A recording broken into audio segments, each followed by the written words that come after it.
Нуржан Мелисбек уулу жанында.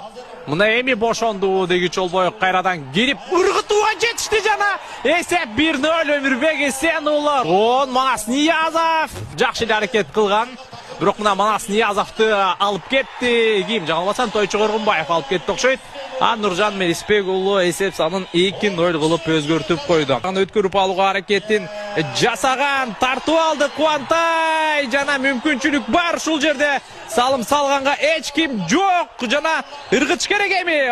Кубантай өзү бирок келди, мына ачылды эсеп саны 2-2. Суу дегенче бошонду, бош аймак бар. Манас Ниязов эсеп 3-2. Өзү барат бул ирет жана эч ким жок, силкип туруп ыргытса болот жана хет-трик.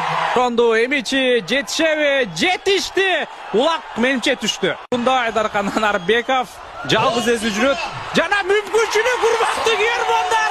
Айдаркан Анарбеков мына сага. Кубантай кайрадан ийгиликтүү жана Норус Ратбек уулу эмнеге кетип калды?